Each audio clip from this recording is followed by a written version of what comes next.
Bon, problème, il y a Constant Moutamba. Je crois, dans la qui émission, mon côté, ça là, on a un déco Jonas. Pour moi, il y a de cela 10 mois. Et puis, ça, une déco Jonas. La vie, Constant Moutamba, ça, a ambition présidentielle. Et ses ambitions sont surmesurées. Tout ce qu'il fait, il ne le fait pas dans le cadre de travailler comme membre du gouvernement. Il le fait dans l'optique d'attirer la sympathie de la population pour baliser les chemins de sa candidature des élections en 2028. Parce qu'il sait que Félix Tshisekedi ne sera pas candidat. Et lui, il cherche à attirer la sympathie de la population afin de mieux organiser sa candidature. Et j'avais dit à l'époque que si Félix se rend compte que tout ce que Constant est fait, c'est pour préparer son élection présidentielle, on va l'écarter du gouvernement. Et quand il a démissionné, je me suis dit, voilà, il a été chassé par Félix Tshisekedi. Constant Moti Karomona, procureur, tout ça, non, c'est Félix Tshisekedi lui-même. Oui, certes, il y a un aspect à détournement. Son mot est le constant par rapport à Nicolas Kazadi. Félix Tshisekedi y est mon quoi protéger Nicolas Kazadi. Abi père et la famille, vous pouvez rejeter en partie. C'est pour dire quoi?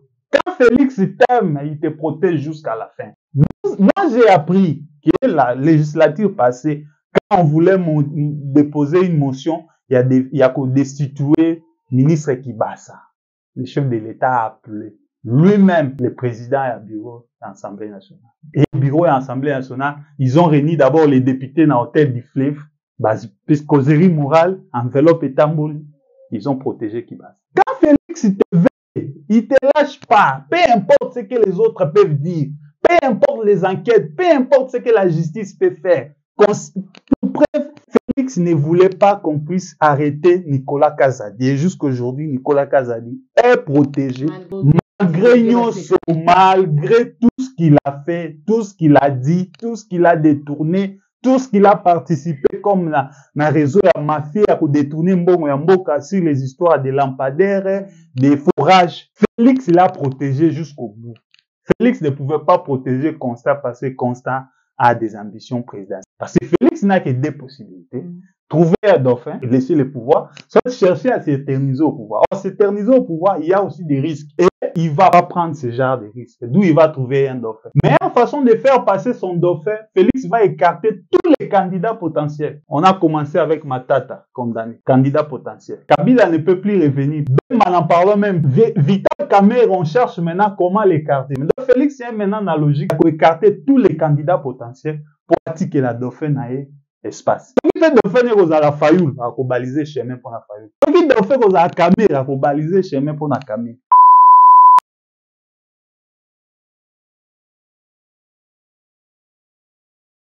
Comment on dit sacrifier des vies humaines aux forces armées qui ont péri dans la guerre pour qu'au finish on négocie. On aurait dû négocier dès le début de la guerre pour ne pas perdre d'abord en termes d'État, en termes de ressources et puis en termes de vies humaines. Cet accord parapé, c'est un peu l'essentiel de l'ossature de l'accord et je vous dis, ça concentrer ce qu'on peut appeler l'impunité. Parce que là, le Rwanda n'a même pas été sanctionné directement par les États-Unis, taxé de l'agression. Ils ont parlé plutôt des retraits des troupes.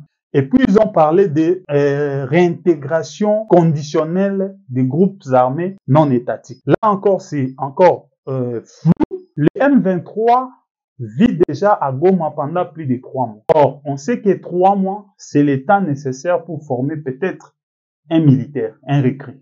Et le M23 a recruté des Congolais dans la ville de Goma. Ces Congolais sont maintenant formés comme des militaires. Certes, les M23 bénéficient du soutien de l'armée rwandaise. Mais maintenant, quand on va demander aux Rwandais de retirer leurs militaires sur le sol congolais, certainement, ils vont retirer les leurs. Avec les Congolais qu'ils ont recrutés. Et je vous dis, madame, les Nord Kivu et les Sud Kivu peuvent constituer un État. Depuis les années 60 jusqu'à aujourd'hui, si vous observez comment notre pays est, comment notre pays fonctionne, vous constaterez qu'il n'y a que le président de la République qui se focalise sur leur propre sécurité et sur la sécurité de la nation. Nous avions vu ici dans ce pays, le président Mobutu avec l'unité DSP. C'était la meilleure unité, l'unité la mieux occupée, la mieux organisée, visiblement la mieux formée de toutes les unités de l'armée. Nous sommes venus avec l'apéro de Joseph Kabila. Nous avons vu que la garde républicaine était l'unité visiblement la mieux équipée, la mieux formée et la mieux... Et aujourd'hui aussi avec Félix Tshisekedi, c'est la même chose. Si Mobutu avait organisé la sécurité de la nation avant la sécurité de son pays, l'AFDEL n'aurait pas pris le pouvoir dans ce pays. Si Joseph Kabila ou Mouzé Laurent Désiré Kabila avait organisé l'armée du pays, on ne parlerait pas des groupes armés aujourd'hui dans notre pays. Et si Félix Tshisekedi avait mis d'entrée de jeu beaucoup d'énergie, beaucoup de moyens dans les forces armées de la République, on ne parlerait même plus des groupes armés. Donc, moi, je pense que la persistance des groupes armés dans l'est du pays est due à notre incapacité de nous organiser comme peuple. L'insécurité à l'est de la RDC, ça suffit. Il faut que vous obéissiez aux injonctions qui vous ont été données depuis le mois d'avril, qui est vous devez cesser immédiatement les hostilités. Vous devez vous retirer. Vous devez aller dans le processus du PDDRCS et vous devez aussi entrer là où vous étiez en novembre 2021. Pour la déclaration de Madame Bintou Keïta, je pense que ça va même pas résoudre les problèmes. Un petit pays comme le Rwanda, c'est donc de l'importance parce que de notre côté, on a un complexe d'infériorité vis-à-vis du Rwanda. Et le Rwanda est devenu aujourd'hui notre justification, notre pièce justificative de notre incapacité de la gouvernance. Donc moi je pense que l'initiative, il y a dialogue, c'est important. Toutes ces histoires-là des États-Unis, tout ça, les États-Unis visent que leurs intérêts.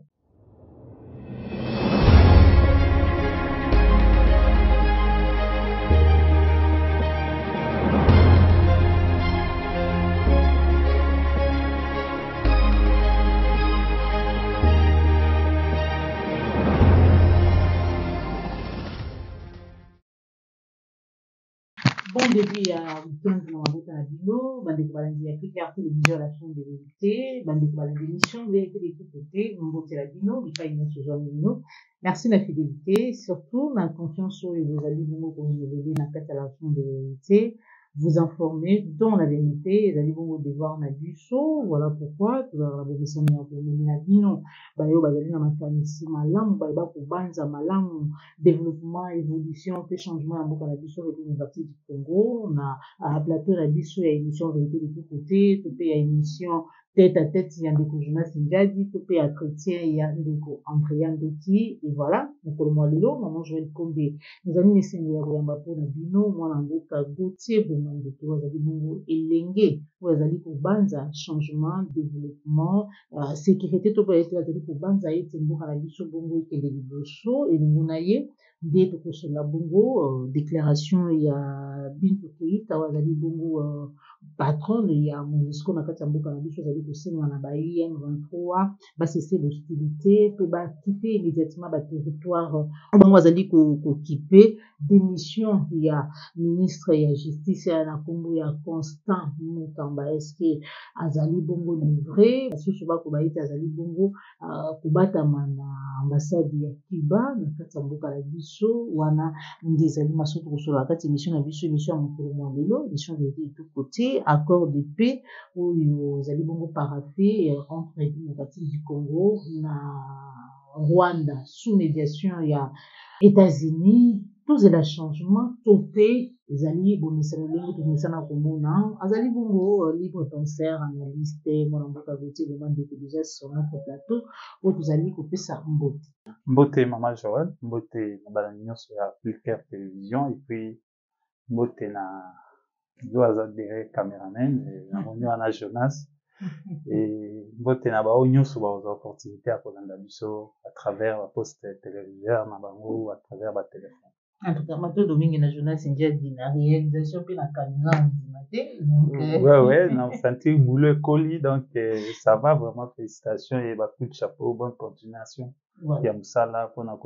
Toujours image ya chaîne na biso. Merci beaucoup mwana mboka Gauthier Bomandeke pour na koyena mukasa ya biso moko mwa lelo bandeko balandi ya émission vérité du côté azali bongo libre penseur azali bongo misami ya Clicker télévision bayo balanda ba biso ba misana bongo na analyse na ye na lolenge na ye to ba ko banza to kanisa na matali mboka na biso voilà pourquoi tuyambi moko mwa lelo po te toujours makanisi na ye mwana mboka Gauthier Bomandeke bonne santé bonne vie à Kinshasa Benboka. Ouais, santé personnellement, santé eza bien, mais ville eza ni kitoko, et mboka pe eza très mabe. Ville eza kitoko te parce que situation actuelle ya ville ya Kinshasa, insécurité eza tellement makasi, tozomona ekomi ya ba braquage, ba assassinat d'un côté, et de l'autre côté, phénomène kuluna oyo ezo persister, et aussi embouteillage, n'en parlons même pas, impraticabilité des routes, taux de chômage, n'en parlons même pas, et nos mamans qui essayent de débrouiller muke na ba coin, les bourgmestres commencent encore ya kobukara bango oyo eza kitoko te. Voilà, bokoki kobuka, bien sûr, c'est bien bon, mais vous proposez quoi à ces compatriotes là? Herboyer, jeune atimo activité nae, vous cassez. Mais pour qu'il s'installe là, il a vu les autorités en Mboka. Mais les mêmes autorités, on va payer autorisation, il y a qu'à s'installer, c'est les mêmes autorités. Oh, bah, il y a les sous Bukaye. Ça qu'on proposait contrepartie, yani, toutes ces histoires écrites à Kao, bah, ben, la frustration en Mboka. Et frustration, ce qui est matimi, écrit à Kao, bah, ben, la soulèvement populaire. Nzala n'en parle même pas, insécurité alimentaire, il y a même, réseau mondial, il y a crise alimentaire, bah, autour, ça rapporte, na bango, il y a 2025. RDC est classé parmi les pays où il y a une insuffisance alimentaire le plus grave. Et ça sonne makasi pour notre pays de voir 65 ans après l'indépendance, avec plus de 80 millions de terres arabes, avec tous les potentiels que nous détenons en termes hydrauliques et les potentiels en termes de faune et de forêt. Comment nous pouvons continuer à vivre en insécurité alimentaire? Donc, nous sommes même incapables de développer l'agriculture dans Mboka na biso pour nourrir la population et puis convaincre crise alimentaire dans le monde. Au stade actuel, 65 ans après l'indépendance, nous aurons dit aujourd'hui commencer à exporter bah, produits agricoles na biso na ba pays misusu par rapport ya etandi nzamba pesa biso par rapport ya richesse ya sol et sous-sol na biso. Surtout en termes d'agriculture, mais malheureusement, la classe politique congolaise, dans sa globalité, a échoué de bâtir un État solide au cœur de l'Afrique. Merci beaucoup. Tout Nathalie en sécurité, les situations sécuritaires, c'est pas aujourd'hui qu'on en parle, les communes et ça va une nationale, il y en a chaque jour, les sont du aussi la paix. Au plus démocratique du Congo, c'est des bons comparatifs accords de paix sous médiation, il y a les États-Unis. Nous avons été cette fois-ci, malgré accord, ou salami, la médiation, cette fois-ci, peut espérer, et qui n'y a beaucoup de travail. Maman Joël, bisognoso tuza na besoin ya kimia. Bisognoso. Mutu moko te na mokili. Azaka na besoin ya guerre. Guerre mutu moko te asueta. Biso tu tuza na besoin ya kimia, mais ce qui est inquiétant, ce qui me préoccupe personnellement comme Congolais, comme analyste, c'est que comment on dit sacrifier des vies humaines, nos compatriotes, nos forces armées qui ont péri dans la guerre wana, pour qu'au finish, to finir par négocier. On aurait dû négocier dès le début de la guerre pour ne pas perdre d'abord en termes d'État, en termes de ressources, et puis en termes de vies humaines. On a laissé la guerre comme si on allait vaincre la guerre pour en finir dans des négociations. Vraiment, c'est du gâchis. Et tout ce qui sont perdus là, cet accord-là, cet accord paraphé, bon, certainement, il peut y avoir quelques amendements, mais ce qui est paraphé, c'est un peu l'essentiel de l'ossature de l'accord. Et je vous dis, ça concentrer ce qu'on peut appeler l'impunité. Parce que là, le Rwanda n'a même pas été sanctionné directement par les États-Unis, taxé de l'agression. Le mot agression n'a pas existé. Ils ont parlé plutôt des retraits des troupes. Des retraits des troupes, c'est-à-dire, si le Rwanda a des troupes sur le sol congolais, il doit simplement les retirer. Et puis, ils ont parlé de réintégration conditionnelle des groupes armés non étatiques. Là encore, c'est encore flou, parce que là, on se demande, voilà. Au stade actuel, moi, j'analyse comme un analyste indépendant. Je me dis, le M23 vit déjà à Goma pendant plus de 3 mois. Or, on sait que 3 mois, c'est le temps nécessaire pour former peut-être un militaire, un recrue. On peut déjà leur apprendre quelques techniques de guerre, comment manipuler une arme. Et le M23 a recruté des Congolais dans la ville de Goma. Ces Congolais sont maintenant formés comme des militaires. Certes, les M23 bénéficient du soutien de l'armée rwandaise. Ça, tout le monde, nous sommes tous d'accord, que ce soit ceux qui sont au pouvoir, que ce soit ceux qui sont à l'opposition, les M23 bénéficient du soutien militaire du Rwanda. Mais maintenant, quand on va demander aux Rwandais de retirer leurs militaires sur le sol congolais, certainement, ils vont retirer les leurs. Quand ils vont retirer, nous, on va rester avec ces Congolais qui sont là, avec les Congolais qu'ils ont recrutés. Et je vous dis, madame, les Nord Kivu et les Sud Kivu peuvent constituer un État. Parce qu'en termes de ressources, en termes de recettes, en termes de tout ce qui est population, ça peut constituer déjà un État. Et puis, situation à Soudan du Sud et Bandaï Karabou. Soudan et Zalaki Moko. Guerre entre président Nabango na rebelle. Et Kendaki, le même Nations Unies qui condamnait guerre wana ya Soudan, c'est les mêmes Nations Unies qui avaient validé Soudan du Sud comme pays. C'est-à-dire, moi personnellement, je ne me fie pas na ba condamnation, na ba déclaration ya Nations Unies, parce que ces gens-là ne nous aident pas, et puis ces gens-là ne nous aiment pas. La solution pour la situation sécuritaire du pays, c'est les Congolais. Nous-mêmes comme Congolais, soit nous dialoguons entre nous Congolais, mais entre-temps aussi, nous organisons notre sécurité de la nation. Depuis les années 60 jusqu'à aujourd'hui, si vous observez comment notre pays fonctionne, vous constaterez qu'il n'y a que le président de la République qui se focalise sur leur propre sécurité et sur la sécurité de la nation. Nous avions vu ici dans ce pays le président Mobutu avec l'unité DSP. C'était la meilleure unité, l'unité la mieux occupée, la mieux organisée, visiblement la mieux formée de toutes les unités de l'armée. Nous sommes venus avec l'apéro de Joseph Kabila. Nous avons vu que la garde républicaine était l'unité visiblement la mieux équipée, la mieux formée et la mieux structurée même. Aujourd'hui aussi avec Félix Tshisekedi, c'est la même chose. Donc la garde républicaine aujourd'hui, quand vous observez seulement en termes d'accoutrement, en termes de visibilité, vous voyez que la garde républicaine est l'unité la mieux équipée, la mieux organisée et la mieux formée par rapport aux autres unités. C'est-à-dire le président de la République, le président que nous avions eu depuis l'indépendance jusqu'à aujourd'hui, se focalise beaucoup plus sur leur propre sécurité en négligeant la sécurité de la population, en négligeant la sécurité de la nation. Si Mobutu avait organisé la sécurité de la nation avant la sécurité de son pays, l'AFDEL n'aurait pas pris le pouvoir dans ce pays. Si Joseph Kabila ou Mouzé Laurent Désiré Kabila avait organisé l'armée du pays au détriment de leur propre sécurité, on ne parlerait pas des groupes armés aujourd'hui dans notre pays.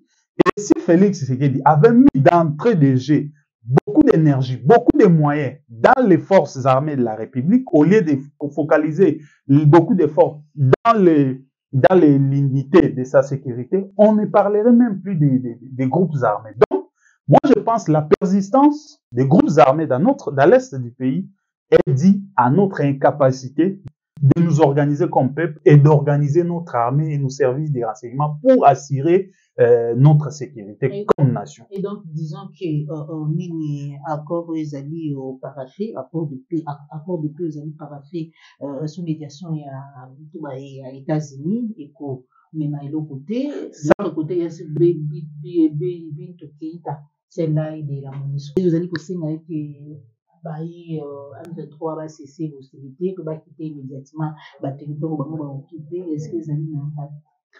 L'insécurité à l'est de la RDC, ça suffit. Il faut que vous obéissiez aux injonctions qui vous ont été données depuis le mois d'avril, qui est, vous devez cesser immédiatement les hostilités. Vous devez vous retirer des localités parce que maintenant vous êtes à plus de 80% d'occupation du territoire de Rutshuru. Vous devez vous retirer. Vous devez aller dans le processus du PDDRCS et vous devez aussi entrer là où vous étiez en novembre 2021 quand vous avez commencé à attaquer les forces de sécurité et notamment la FARDC fin novembre 2021, c'est-à-dire Mont-Sabinyo. Et vous avez un impact à Tamukete parce que les causes profondes n'ont pas été abordées. Les causes profondes, c'est quoi d'abord? Pourquoi Nanga s'est retrouvé dans la rébellion? Pourquoi les M23 a repris les hostilités? Pourquoi certains Congolais ont rejoint Corneille Nangaa? Pourquoi certains politiciens soutiennent ou sont derrière Corneille Nangaa? Il faut se poser cette question d'abord. Si on trouve le pourquoi, on cherche à répondre à cette question, à ce moment, on va résoudre les problèmes facilement. La raison pour certains, ils ont dit, raison égoïste. Non, il ne s'agit pas de raisons égoïstes, madame. Nous sommes dans un processus électoral. Nous sommes dans un processus électoral et donc nous sommes dans un processus démocratique. Corneille Nangaa avait un parti politique. Corneille Nangaa voulait aller aux élections avec son parti politique. Il s'est passé ce qui s'est passé, je ne connais pas trop de détails. Il s'est retiré pour aller prendre les armes. Est-ce que vous pensez que quelqu'un qui s'était déjà engagé, il a créé un parti politique, il voulait aller aux élections, il peut facilement prendre les armes? Il doit y avoir des causes. Nous, maintenant, on s'attaque aux conséquences au lieu de s'attaquer aux causes, aux vraies causes. Les déclarations ou la déclaration de Madame Bintou Keïta, je pense que ça va même pas résoudre les problèmes parce que aussi longtemps qu'on ne rencontre pas la vraie problématique des groupes armés, on ne va pas résoudre les problèmes. Sinon, ils vont se retirer aujourd'hui, là où ils seront peut-être cantonnés, ils vont finir par reprendre les armes et nous attaquer encore davantage. Ce qu'il faut faire, c'est ainsi, moi je dis, moi je suis dans la logique où on devrait dialoguer avec l'initiative des évêques catholiques. Moi je pense qu'on devrait dialoguer entre Congolais. Très mauvaise initiative.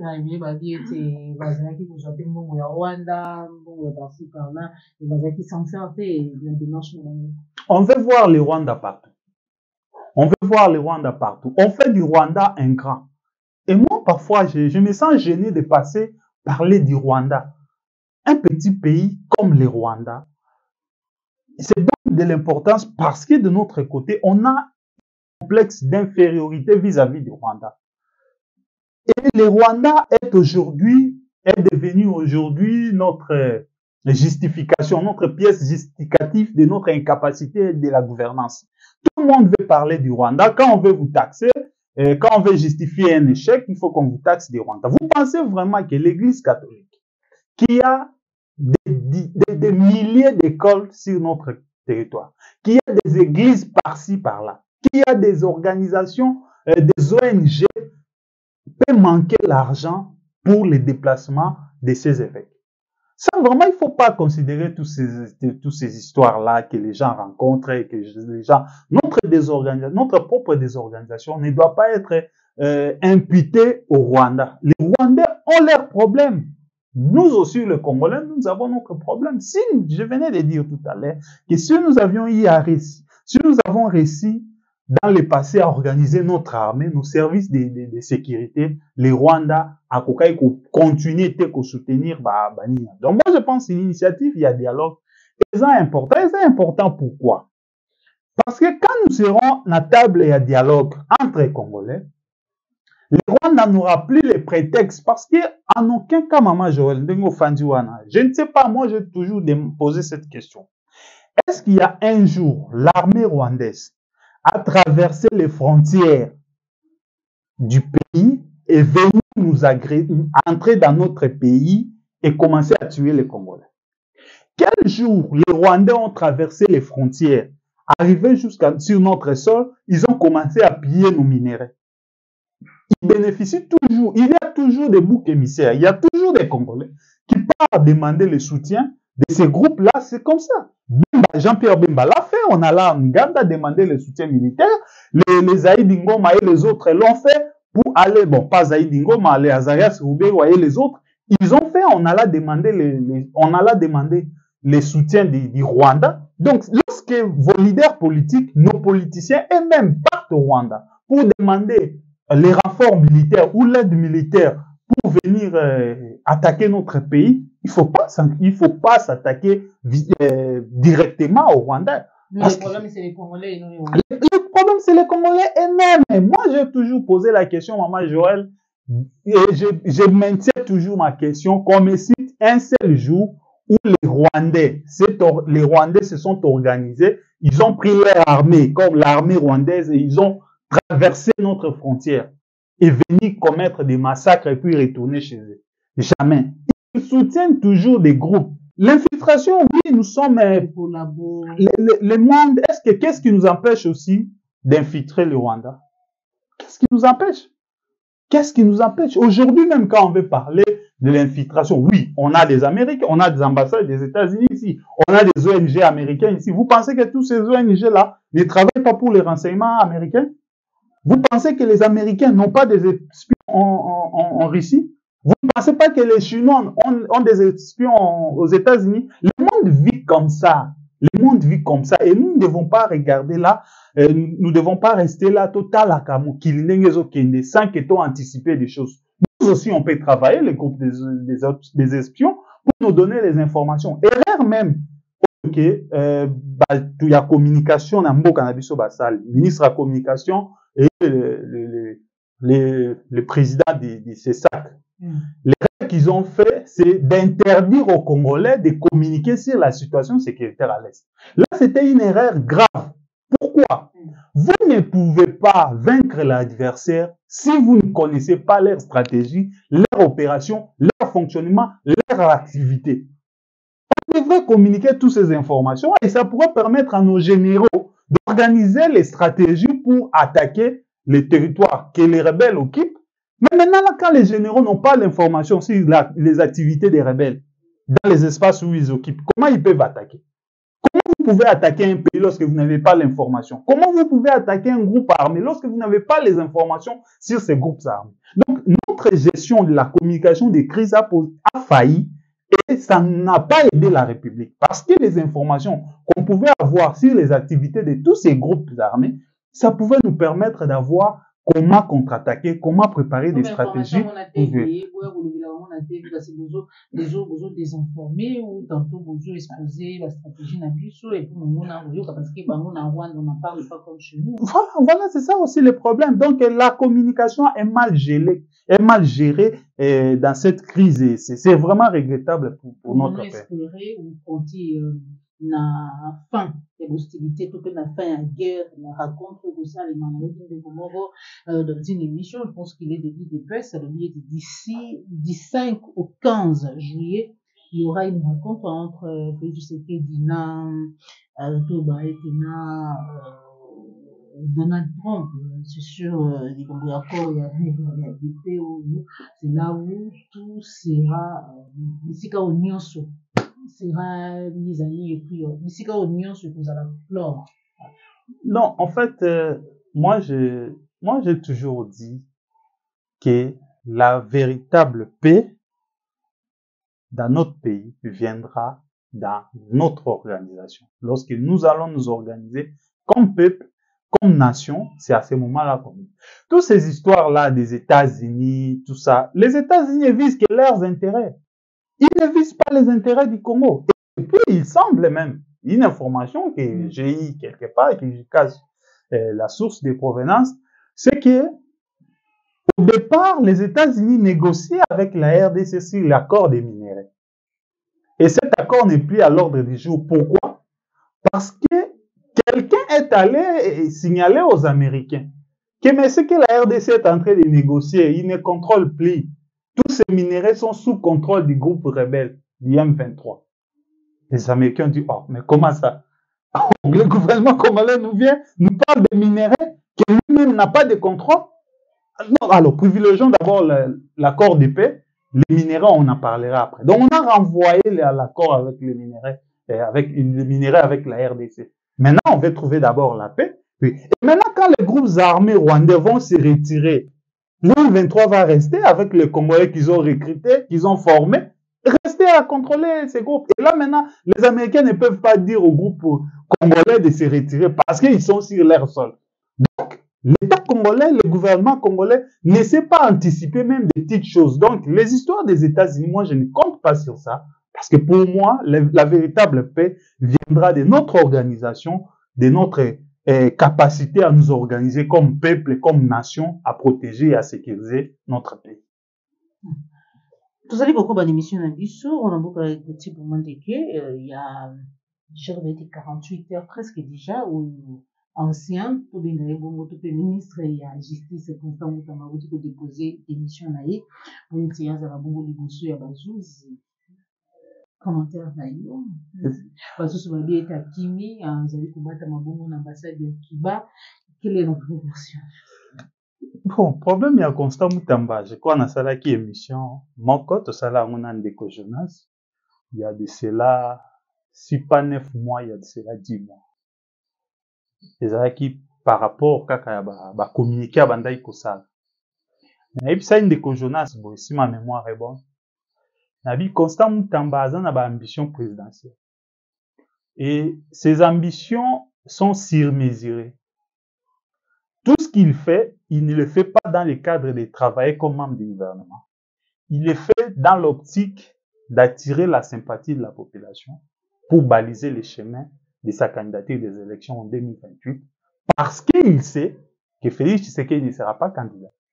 Quand Félix Tshisekedi est dans son deuxième et dernier mandat, Félix Tshisekedi ne sera pas candidat et lui il cherche à attirer la sympathie de la population afin de mieux organiser sa candidature. Et j'avais dit à l'époque que si Félix se rend compte que tout ce que Constant est fait, c'est pour préparer son élection présidentielle, on va l'écarter du gouvernement. Image Eza na chaîne Nabino Kaka.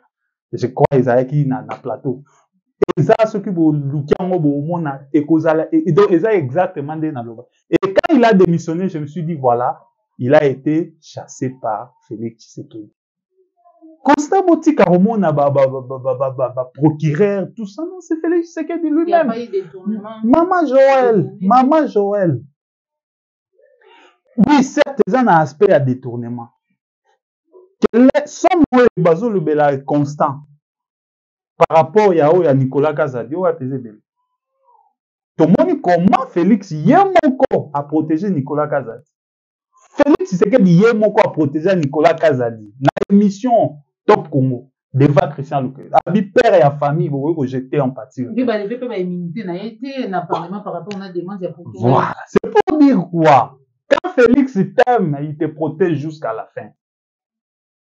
Moi, j'ai appris que la législature passée, quand on voulait déposer une motion, il y a qu'au destituer ministre Kibasa.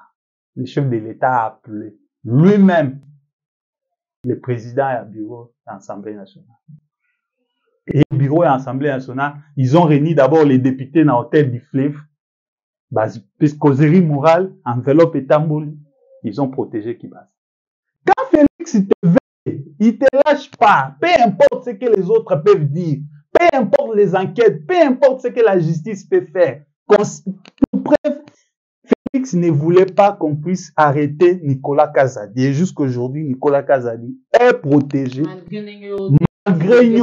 Malgré tout ce qu'il a fait, tout ce qu'il a dit, tout ce qu'il a détourné, tout ce qu'il a participé comme na réseau de la mafia pour détourner Mbongo ya Mboka sur les histoires des lampadaires, des fourrages. Félix l'a protégé jusqu'au bout. Félix ne pouvait pas protéger Constant parce que Constant a des ambitions présidentielles. Je l'ai dit ici. Constant a des ambitions présidentielles. Et quand Félix va comprendre, il va l'écarter. Parce que Félix n'a que deux possibilités. Trouver un dauphin et laisser le pouvoir, soit chercher à s'éterniser au pouvoir. Or, s'éterniser au pouvoir, il y a aussi des risques. Et il va peut-être pas prendre ce genre de risques. D'où il va trouver un dauphin. Meilleure façon de faire passer son dauphin, Félix va écarter tous les candidats potentiels. On a commencé avec Matata, condamné. Candidat potentiel. Kabila ne peut plus revenir parce que constitutionnellement parlant, Kabila ne peut plus postuler. Nanga ne reviendra pas postuler parce que ce qu'il a touché déjà les armes, ça l'a taché. Même en n'en parlant même pas, jurisprudence par rapport à ce qu'on avait rejeté sa candidature en 2018 et Rolandae. Vital Kamerhe, on cherche maintenant comment l'écarter. Si c'est Vital Kamerhe qui sera le dauphin, on les laissera. On écartera tous les candidats pour baliser les chemins. Donc Félix est maintenant dans la logique, il y a qu'à écarter tous les candidats potentiels pour attirer la dauphin à espace. Ce qui fait dauphin est aux la Fayoul, à baliser le chemin pour la Fayoul. Ce qui dauphin aux la Kamerhe, à baliser le chemin pour la Kamerhe. Ce qui fait dauphin aux Moutaï d'épès, bon, comprendre comment va salir Fayoul. Bakoluka va salir Kamerhe pour que batike la Moutaï d'épès chez vous. Merci beaucoup. C'est par ici que nous mettons fin à l'émission de l'émission de l'émission de l'émission vous avez une série